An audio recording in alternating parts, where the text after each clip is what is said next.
Hello friends, स्वागत है आपका लूप्स इन पाइथन सीरीज के दूसरे वीडियो में। इस वीडियो में हम लोग डिस्कस करने जा रहे हैं फॉर लूप के बारे में। So friends, let us start our video without wasting any time. Friends, पिछले वीडियो में आप लोग लूप के कंसेप्ट को, इंपॉर्टेंस को और यूज को समझ चुके हैं। आइए हम लोग फॉर लूप के सिंटैक्स को डिस्कस करते हैं। फॉर लूप में हम लोग सबसे पहले एक फॉर लिखते हैं, इसके बाद हम लोग एक वैल्यू लिखते हैं। इन कीवर्ड का यूज होता है। इसके बाद यहाँ हम लोग एक सीक्वेंस लिखते हैं और बॉडी ऑफ फॉर या ब्लॉक ऑफ फॉर होता है। ये वो स्टेटमेंट्स का ब्लॉक होता है जो कि हमें फॉर लूप के अंदर बार बार रिपीट करना होता है। आइए हम लोग इसको एक एग्जांपल से और बेहतर ढंग से समझ सकते हैं। हमारे सामने एक प्रोग्राम है छोटा सा, जिसे कि हमें प्रिंट करना है all numbers stored in a list. एक लिस्ट में जितने भी नंबर्स स्टोर्ड हैं उन सबको हम प्रिंट करना चाह रहे हैं। लिस्ट एक बिल्ट इन डेटा टाइप है पाइथन में, जिसमें कि हम सीक्वेंस ऑफ नंबर या वैल्यूज को स्टोर कर सकते हैं। ये वैल्यूज अलग अलग डेटा टाइप की हो सकती हैं। फिलहाल हम लोग नंबर्स नाम का एक वेरिएबल ले रहे हैं जिसमें कि हम लोग एक लिस्ट स्टोर कर रहे हैं। इस लिस्ट में अभी सिर्फ नंबर्स हैं, इंटीजर वैल्यूज हैं। अब हमें करना यह है कि हम इन सारे इंटीजर वैल्यूज को एक के बाद एक प्रिंट करना चाह रहे हैं जो कि नंबर्स नाम के वेरिएबल में स्टोर्ड हैं। तो हम फॉर की सहायता से इसे कैसे करेंगे? हम फॉर स्टेटमेंट लिखेंगे, एक नया वेरिएबल लिखेंगे, वेल नाम, कोई भी वेरिएबल हो सकता है। यहाँ पर हमने यहाँ पर यूज किया है VAL वेल नाम का वेरिएबल। इन कीवर्ड का यूज किया है इन, और यहां पर हमने वो जो लिस्ट का वेरिएबल्स था वो उस वेरिएबल को यहां पे हमने यूज किया है नंबर्स। ठीक है, तो हमने इसको कुछ इस तरह लिखा, for value well in numbers. Okay, तो अब ये क्या है, इसका क्या मतलब निकलता है? एक्चुअली इसका मतलब ये निकलता है कि इस नंबर नाम की लिस्ट में या वेरिएबल में जितने भी वैल्यूज होंगे, जितने भी हमने वैल्यूज को स्टोर किया है, वो सारी वैल्यूज उठ करके इस वेल नाम के वेरिएबल में जाएंगी 1 बाय 1। ठीक है, इसका क्या मतलब हुआ? मतलब ये कि पहली बार वेल की वैल्यू ये पहला वेरिएबल होगा यानी 6, दूसरी बार वेल की वैल्यू दूसरा वेरिएबल हो जाएगा, तीसरी बार तीसरा, चौथी बार चौथा, और ऐसे कर कर वेल की वैल्यू बदलती रहेगी। वो एक एक करके सारी वैल्यूज को उठाता रहेगा। यहां पर आप देख सकते हैं for well in numbers print well. तो जब फॉर का एग्जीक्यूशन पहली बार होगा तो वेल की वैल्यू क्या होगी? वेल की वैल्यू होगी 6। तो जब फॉर का एग्जीक्यूशन पहली बार होगा तो वेल की वैल्यू क्या होगी? वेल की वैल्यू होगी 6। प्रिंट वैल्यू, तो प्रिंट क्या करेगा? वो प्रिंट करेगा 6। दूसरी बार फिर वो यहां से वापस होके यहां तक जाएगा। ये रिपीटिशन तब तक चलता रहेगा जब तक कि वो वेल की लास्ट वैल्यू तक नहीं पहुंच जाता। तो दूसरी बार जब रिपीट होके आएगा तो वेल की वैल्यू हो जाएगी 5। तो प्रिंट क्या करेगा? 5।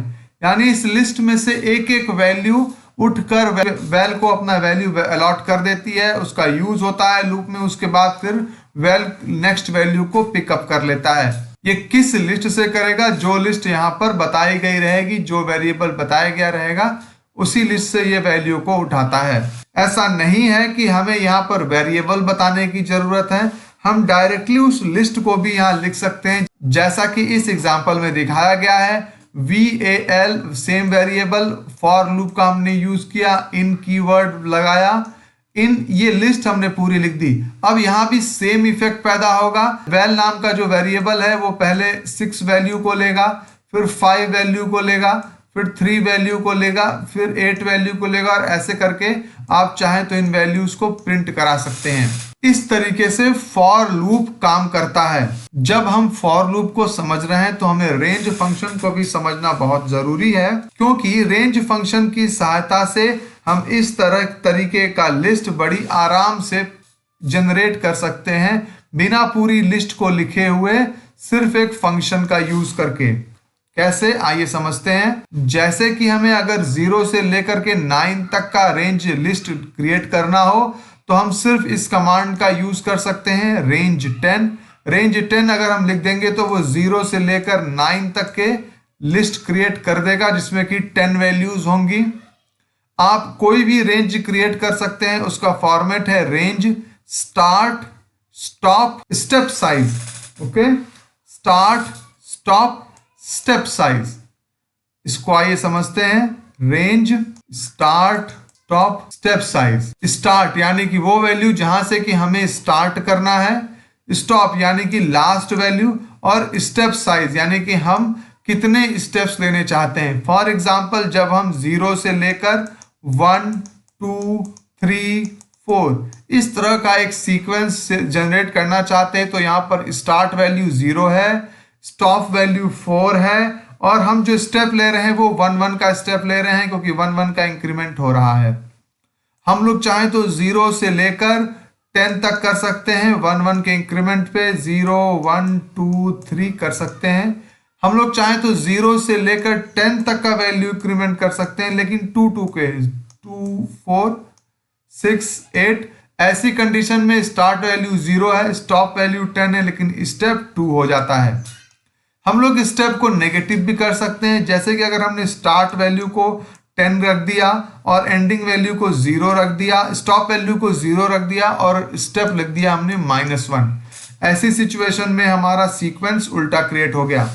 जब हम ऐसा वैल्यूज को क्रिएट करते हैं तो फिर हमें पूरे रेंज को या पूरे लिस्ट को लिखने की जरूरत नहीं पड़ती, हम इसकी हेल्प से ही अपने लिस्ट को क्रिएट कर देते हैं। जैसे यहाँ पर कुछ एग्जाम्पल दिए गए हैं, हम रेंज फंक्शन का यूज करते हैं, प्रिंट रेंज 10, तो ये 0 से लेकर के 9 तक की वैल्यूज को प्रिंट कर देता है। जब हम रेंज फंक्शन का यूज करते हैं तो उसके साथ ही हमें लिस्ट फंक्शन का यूज भी करना चाहिए, ताकि जो भी रेंज क्रिएट हो रही है वो ऑटोमेटिकली किसी लिस्ट में कन्वर्ट हो जाए। इसका यूज का फॉर्मेट इस तरीके से आप देख सकते हैं यहाँ स्क्रीन पर, लिस्ट रेंज 10, तो ये रेंज फंक्शन रेंज क्रिएट करेगा 0 से लेकर 9 तक का, और ये बाहर लगा हुआ उसके लिस्ट फंक्शन इस जो जनरेट किया गया रेंज होगा उसको लिस्ट में कन्वर्ट कर देगा। इस प्रकार से हमें 0 से लेकर 9 तक की एक लिस्ट मिल जाएगी, जिसका कि यूज हमने फॉर लूप के साथ बड़ी आसानी से कर सकते हैं। जैसा कि हमने ऊपर देखा कि व्हाइल लूप का इस्तेमाल एल्स के साथ हो सकता है, ठीक वैसा ही फॉर लूप का भी इस्तेमाल एल्स के साथ हो सकता है। जब तक कंडीशन ट्रू होती है तब तक फॉर वाला ब्लॉक एग्जीक्यूट होता है, लेकिन जब कंडीशन फॉल्स हो जाती है तो फिर एल्स वाला ब्लॉक एक बार एग्जीक्यूट हो जाता है लूप खत्म होने से पहले। एल्स वाला ब्लॉक सिर्फ एक बार एग्जीक्यूट होता है, ये बात ध्यान रखिएगा, ये व्हाइल में भी ट्रू है और फॉर में भी ट्रू है। आई होप स्टूडेंट्स आपको फॉर लूप समझ आया होगा। अगर फिर भी कोई दिक्कत है तो आप कमेंट कर जरूर बताइए। अगर आपको वीडियो पसंद आया हो तो इसे लाइक करिए, शेयर करिए और हमारे चैनल को सब्सक्राइब करिए। Thank you friends.